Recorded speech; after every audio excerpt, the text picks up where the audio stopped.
नमस्कार दोस्तों, स्वागत है आप सभी का और अनडेटा फॉर स्टडी यूट्यूब चैनल पर। इस वीडियो में हम बात करेंगे तमाम भर्तियों की लेटेस्ट अपडेट के बारे में जो कि संबंधित है यूपी टीईटी और भी तमाम परीक्षाओं को लेकर, टीजीटी पीजीटी। इसके अलावा अगर बात की जाए पीएनपी को लेकर, साथ ही अगर बात की जाए 6800 के बारे में, एक एक करके सारी जानकारी आप सभी को दी जाएगी। वीडियो को जल्दी से लाइक कर दें, साथ ही शेयर कर दें और चैनल को सब्सक्राइब करना बिल्कुल ना भूलें, जिससे कि आपको इसी प्रकार की ऑथेंटिक और सटीक जानकारियाँ सबसे पहले मिलती हैं। तो चलिए दोस्तों, वीडियो शुरू करते हैं।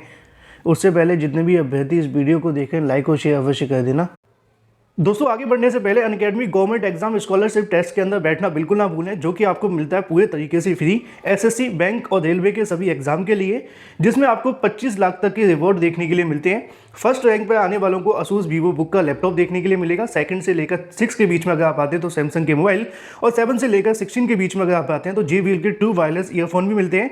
इतना ही नहीं, इसके अलावा और भी बहुत सारे जो अमेजिंग प्राइजेस हैं वो भी आपको देखने के लिए मिलेंगे, जिसमें आपको 100% तक की अनअकैडमी की प्लस सब्सक्रिप्शन जो होगी स्कॉलरशिप वो आपको फ्री मिल जाएगी। इसके साथ ही अमेजोन के वाउचर्स भी देखने के लिए मिलेंगे। 20 फरवरी 2022 को आप सुबह 10 बजे से बैंक एग्जाम के लिए, एसएससी के लिए 2 बजे से और रेलवे के लिए 5 बजे से एनरोल कर सकते हैं। एनरोल करने के लिए लिंक वीडियो की डिस्क्रिप्शन में है। आज गौतम 10 लगाकर अभी एनरोल करें। इतना ही नहीं, अनअकैडमी पर कुछ ऑफर्स भी आप सभी के बीच चल रहे हैं। अगर आप एसएससी एग्जाम की सब्सक्रिप्शन लेते हैं तो 3 मंथ का आपको एडिशनल मिलेगा। इसके अलावा अगर आप एसएससी एग्जाम के लिए 2A की लेते हैं तो आपको 6 मंथ एक्स्ट्रा मिलेगा। इसके साथ एसएससी की किसी भी एग्जाम के लिए आप रिन्यूअल कराते हैं 1 ईयर के लिए, तब भी आपको 3 मंथ एक्स्ट्रा मिलेगा। सेम आप एसएससी, बैंक, रेलवे किसी के लिए भी लेते हैं, लिंक वीडियो की डिस्क्रिप्शन में है। अभी सब्सक्रिप्शन लेने के लिए आज गौतम 10 लगाकर अभी सब्सक्रिप्शन लें। सबसे पहले दोस्तों एक बात की जाएगी सबसे बड़े मुद्दे के बारे में। जैसा कि दोस्तों आप सभी जानते हैं कि सरकारी कर्मचारी आजकल संलिप्त पाए जा रहे हैं एक बड़े मामले के अंदर, जो कि संबंधित है या तो पेपर लीक मामले को लेकर या फिर सॉल्वर गैंगों के बारे में। अगर आपने हाल ही में देखा होगा, टीजीटी पीजीटी जो परीक्षा हुई थी तो उसके अंदर हमें एक जानकारी मिली थी कि 69,000 के चयनितों के माध्यम से या फिर 68,000 के चयनितों के माध्यम से उनकी तरफ से यहाँ पे कहने की पेपर को सॉल्व किया गया, या फिर सॉल्वर गैंगों के साथ मिलकर उन्होंने इस प्रकार के काम किए। सीटेट के अंदर भी एक ऐसा मामला देखने के लिए मिला था कि जिस सॉल्वर की तरफ से पेपर को सॉल्व किया गया वो पहले से सहायक अध्यापक था। एक मामला और देखने के लिए मिला यूपी टीईटी के अंदर, उसमें भी जानकारी मिली कि भाई जिस सॉल्वर की तरफ से पेपर को सॉल्व किया गया या तो वो पहले से सरकारी कर्मचारी था या फिर सहायक अध्यापक था। समझ में ये नहीं आ पाता कि पहले अभ्यर्थी सरकारी कर्मचारी बनने के लिए काफ़ी लंबे समय तक मांग करते हैं। अगर ऐसे में कोई सरकारी कर्मचारी बन जाता है, उसके बाद क्या वो पेपर लीक करने या फिर पेपर आउट करने या पेपर सॉल्व करने के लिए सरकारी कर्मचारी बनता है, या फिर इसके पीछे और भी बड़े तार हैं कि वो सरकारी कर्मचारी 2 नंबर के रास्ते से बन जाता है, फिर आगे जाकर भी इस कार्य को करता है। इसके बारे में आपकी राय क्या है, कमेंट करके अवश्य बताएं। आज एक बड़ी अपडेट फिर से देखने के लिए मिली है कि एक और सरकारी कर्मचारी के माध्यम से परीक्षा के अंदर धांधली की गई और वही मास्टरमाइंड देखने के लिए मिला भी है। और हर परीक्षा के अंदर जो भी धांधली देखने के लिए मिलती है, या तो वो प्रयागराज के अंदर होती है, या जौनपुर के अंदर होती है, या फिर आजमगढ़ के अंदर, लेकिन पहले नंबर पे कौन सा आता है वो आप सभी के सामने लिखा हुआ है। भले ही यहाँ पे दरोगा भर्ती परीक्षा की बात की जा रही, दरोगा भर्ती के अंदर सेंधमारी करने के गिरोह के साथ ही अगर बात की जाए तो रेलकर्मी निकला सरगना अमित की पत्नी राजकीय मुद्रालय को लेकर यहाँ से जो नौकरी है वो करती है। इसके अलावा अगर बात की जाए यूपी पुलिस दरोगा भर्ती समेत विभिन्न प्रतियोगी परीक्षाओं के अंदर इलेक्ट्रॉनिक डिवाइस के माध्यम से नकल कराने वाले सॉल्वर गिरोह का यहाँ पे जो कहीं ना कहीं सरगना है उसको पकड़ा जा चुका है, जो कि जीएम रेलवे ऑफिस में तैनात था। अमित यादव निकला है। ऐसे में जानकारी मिली है कि ग्रुप सी में सिग्नल विभाग में नौकरी करने वाला अमित के नाम से खुलासा हुआ है। अब ऐसे में मामले को लेकर कहीं ना कहीं 3 सदस्यीय कमेटी जो है STF वाराणसी गिरफ्तार किया गया है, और भी तमाम चीज़ें यहाँ से देखने के लिए मिल जाती हैं। लेकिन सवाल वही खड़े किए जाते हैं कि अलग अलग भर्तियों के अंदर धांधली और भ्रष्टाचार देखने के लिए मिल रहे हैं। इसके बावजूद परीक्षाओं को लेकर फैसले तो नहीं हो पाते, लेकिन यहाँ से कहीं ना कहीं ये एक बात पूरी तरीके से तय हो जाती है कि जो भी धांधली करता है या फिर जो सॉल्वर हैं वो कहीं ना कहीं या तो पहले से सरकारी कर्मचारी हैं या फिर अलग अलग विभागों के अंदर तैनात हैं। 12 प्रवेश पत्र भी उनके पास बरामद हुए हैं। 15-15 हज़ार के इनामी मिर्ज़ापुर, जिगना और भी तमाम लोगों को यहाँ से गिरफ्तार किया जा रहा है। उसी के क्रम में खुलासा देखने के लिए मिला है। लेकिन खुलासा तो यूपी टीईटी परीक्षा और इसके अलावा पेपर लीक मामले को लेकर भी देखने के लिए मिला है। जैसा कि आप सभी जानते हैं कि यूपी टीईटी परीक्षा को लेकर भी धांधली और भ्रष्टाचार के तमाम जो आरोप हैं वो लगे। इससे पहले आपकी परीक्षा भी रद्द कर दी गई थी 28 नवंबर को। लेकिन एक बार फिर से एसटीएफ की तरफ से एक बड़ा खुलासा किया गया। एसटीएफ का कहना है कि टीईटी प्रश्न पत्र लीक कराने वाले अगर बात की जाए फरार आरोपी को यहां से गिरफ्तार कर लिया गया है। एसटीएफ की नोएडा यूनिट को लेकर अगर बात की जाए यूपी टीईटी परीक्षा को लेकर प्रश्न पत्र लीक कराने के मामले के चलते 25,000 रुपये के इनामी बलराम उर्फ बबलू को यहां से गिरफ्तार कर लिया गया है। उसे सूरजपुर दुर्गा टॉकीज के पास से पकड़ा गया। ऐसे में जानकारी देखने के लिए मिलती है कि उत्तर प्रदेश शिक्षक पात्रता परीक्षा 2021 प्रश्न के अंदर मोटी रकम लेकर पेपर आउट कराने के मामले को लेकर फरार चल रही अगर बात की जाए बबलू को यहां से गिरफ्तार कर लिया गया है। एसटीएफ की नोएडा यूनिट के माध्यम से इसको लेकर यहां से गिरफ्तारी देखने के लिए मिली है। फिलहाल इनके माध्यम से कौन से पेपर लीक के बारे में जानकारी दी जा रही है, इसके बारे में कोई जानकारी नहीं लिखी हुई। क्या 28 नवंबर के पेपर की बात हो रही है या फिर जो हाल ही में 23 जनवरी को परीक्षा करवाई गई थी, इसको लेकर कोई भी स्पष्टीकरण देखने के लिए नहीं मिला। लेकिन एसटीएफ का कहना है कि पेपर लीक मामले को लेकर यहाँ पे लगभग 25,000 के इनामी को गिरफ्तार कर लिया गया है। आगे क्या होगा अभी तक कुछ पता नहीं चला है।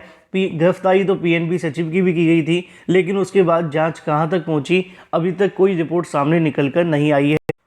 लेकिन वहीं दूसरी तरफ यूपीटीटी परीक्षा हो जाने के बाद से अब कहीं ना कहीं परिणाम जारी होने का इंतजार किया जा रहा है। तो अभी भी पेपर लीक मामले को लेकर अलग अलग खुलासे होते हुए दिखाई दे रहे हैं। हाल ही में आप सभी ने देखा था प्रिंसिपल इसके अलावा बाबू को यहां से गिरफ्तार कर लिया गया था।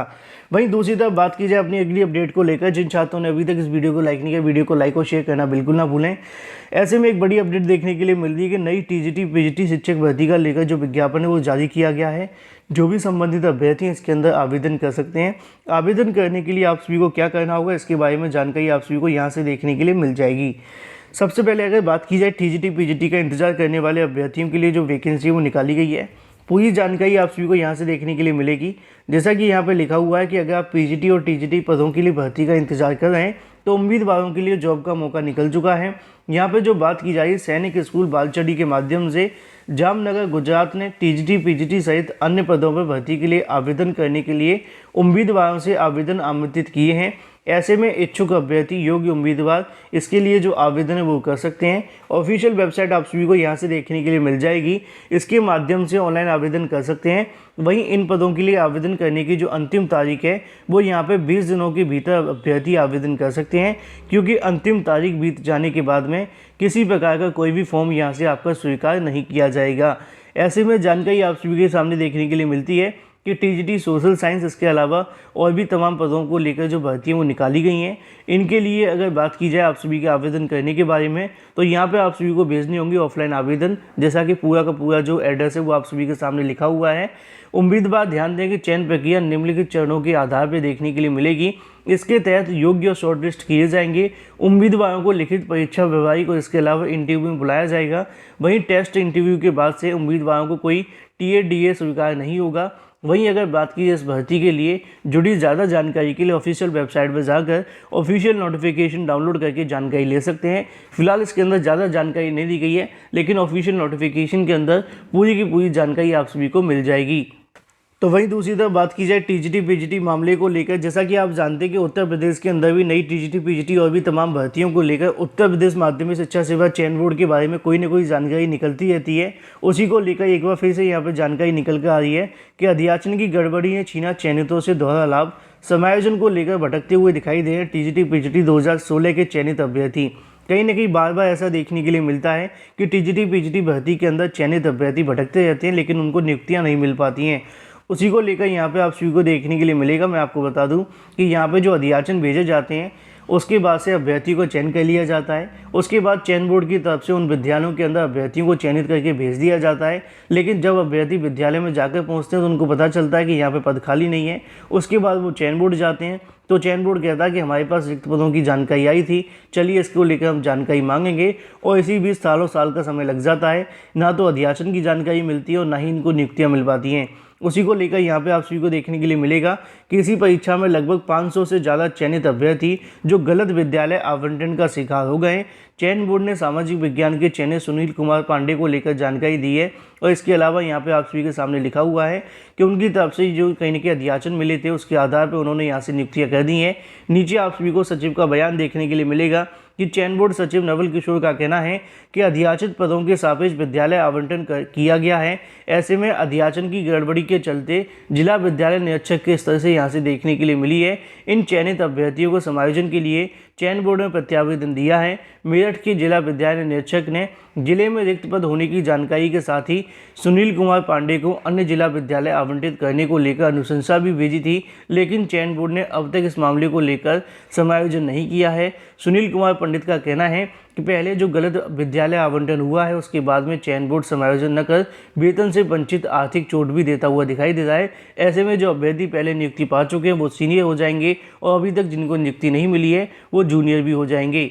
लेकिन वहीं दूसरी तरफ बात की जाए अपनी अगली अपडेट के बारे में, जो कि संबंधित है सचिव परीक्षा नियामक प्राधिकारी को यहाँ से एक बार फिर से जो फटकार है वो लगती हुई दिखाई दे रही है। वैसे तो सचिव परीक्षा नियामक प्राधिकारी को समय समय पर इस प्रकार की फटकार आप सभी को देखने के लिए मिलती हैं, लेकिन यहाँ पर जो मामला देखने के लिए मिला है उसके बारे में आप सभी को यहाँ पर जानकारी देखने के लिए मिल जाएगी। सचिव परीक्षा नियामक प्राधिकारी को एक बार फिर से जो फटकार है वो लगाई गई है और आदेश में पूछा गया है कि आदेश के बावजूद आपने अभी तक आदेश का पालन क्यों नहीं किया। मैं आप सभी को बता दूं कि ये जो मामला है वो 69,000 शिक्षक भर्ती से संबंधित है। 69,000 शिक्षक भर्ती के अंदर हाल ही में हाईकोर्ट की तरफ से एक आदेश दिया गया था जिसमें कॉमन नंबर को लेकर बात की गई थी। कॉमन नंबर दिए जाने के मामले को लेकर हाईकोर्ट की तरफ से कहा गया था कि एक प्रश्न को यहाँ पर अभ्यर्थी को कॉमन नंबर दिया जाए और उन अभ्यर्थियों को कॉमन नंबर देकर उनका चयन कर लिया जाए, लेकिन कई महीने बीत जाने के बावजूद अभी तक ये प्रक्रिया आगे नहीं बढ़ी है। इसी को लेकर लिखा है कि हाईकोर्ट के आदेश के बावजूद अभ्यर्थी को क्यों नहीं बढ़ाए गए अंक। 69,000 सहायक अध्यापक भर्ती मामले को लेकर इलाहाबाद हाईकोर्ट ने सचिव परीक्षा नियामक अधिकारी से पूछा कि जब विशेष याचिका को लेकर 2 जजों की खंडपीठ का आदेश पारित कर दिया गया था तो उसका अनुपालन क्यों नहीं किया गया। कोर्ट ने इस मामले को लेकर सुनवाई 7 मार्च 2022 को तिथि निर्धारित कर दी है और 2 जजों की खंडपीठ के माध्यम से इसको लेकर जो हाईकोर्ट की तरफ से आदेश पारित कर दिया गया है। सचिव परीक्षा नियामक अधिकारी से इसको लेकर जवाब तलब किया गया है। हाईकोर्ट की ओर से विशेष याचिका पर पारित आदेश को लेकर दूसरे नंबर का याची था। ऐसे में हाईकोर्ट ने आदेश को परीक्षा नियामक अधिकारी के समक्ष रखा, लेकिन बावजूद इसके अभी तक कोई नंबर देखने के लिए नहीं मिला। अभ्यर्थी के यहाँ से 89 के समथिंग जो अंक है वो मिलते हुए दिखाई दे रहे हैं। ऐसे में अभ्यर्थी को 1 अंक मिल जाएगा तो ये क्वालिफाई हो जाएंगे और हो सकता है कि इनको यहाँ से 1 सीट और मिल जाए। लेकिन वहीं दूसरी तरफ अगर बात की जाए ओबीसी वर्ग के अभ्यर्थी 6,800 को लेकर मामला शांत होता हुआ दिखाई नहीं दे रहा है। इसमें भी सरकार से बार बार जवाब तलब किए जा रहे हैं। अगर आपने नोट किया होगा तो पिछले 4 से 5 दिनों से रोज़ इस प्रकार के मामले देखने के लिए मिल रहे हैं। किसी न किसी याचिका पर सुनवाई देखने के लिए मिल रही है। उत्तर प्रदेश प्राथमिक विद्यालयों के अंदर 69,000 सहायक अध्यापक भर्ती मामले को लेकर यहाँ से कहीं न कहीं जो विवाद की स्थिति बढ़ती हुई दिखाई दे रही है। 6,800 रिक्त पदों की नियुक्ति को लेकर शासन आदेश को चुनौती दी गई थी। कोर्ट ने मामले को लेकर सुनवाई करते हुए जवाब मांगा है। यह आदेश भी यहाँ से आप सभी को डबल खंडपीठ के माध्यम से देखने के लिए मिल जाएगा, जहाँ पे आप सभी के सामने लिखा हुआ है कि इस आदेश को चुनौती देकर 6,800 पदों को नियुक्ति की रोक लगाने की मांग की गई है। फिलहाल सरकार के जवाब का इंतजार किया जा रहा है। सरकार किस याचिका में कब कब जवाब दाखिल करेगी ये देखना दिलचस्प होगा। वहीं दूसरी तरफ बात की जाए आरआरबी एनटीपीसी को लेकर एक कमेटी का गठन किया गया था जिसमें अभ्यर्थी की शिकायतों को सुना जाना था। उसी को लेकर नीचे देखने के लिए मिलेगा कि रेलवे भर्ती बोर्ड के माध्यम से नॉन टेक्निकल पॉपुलर कैटेगरी को लेकर परीक्षा परिणाम को लेकर अभ्यर्थियों के हुए विवाद के बाद से यहाँ पे कहीं न कहीं छात्रों की जो शिकायतें वो सुनी गई। कमेटी के माध्यम से इन सभी अभ्यर्थियों की शिकायतों को सुनकर अब यहाँ से कहीं न कहीं जो रिपोर्ट है वो सौंपी जाएगी। ऐसे में यहाँ पे 20-20 अभ्यर्थी ग्रुप में कमेटी के सदस्यों से बात देखने के लिए मिली। इस दौरान लगभग 100 अभ्यर्थियों के साथ में वार्ता देखने के लिए मिली है और यहाँ पे कहीं न कहीं अभ्यर्थियों की तरफ से सुझाव दिया गया है उसको परीक्षा प्रक्रिया को पूरा करने के संबंध में निश्चित समय का जो पालन है वो किया जाएगा। फिलहाल यहाँ से कहीं न कहीं आश्वासन तो देखने के लिए मिला है कमेटी की तरफ से कि आरआरबी एनटीपीसी रिजल्ट को लेकर संशोधन किया जाएगा और यहाँ पे जो भी अभ्यर्थी और चयनित हो सकते हैं उन सभी को चयनित किया जाएगा। जो भी अपडेट होगी इस चैनल के माध्यम से आप सभी को मिलती रहेगी। वीडियो को लाइक कर दें, साथ ही शेयर कर दें और चैनल को सब्सक्राइब करना बिल्कुल ना भूलें।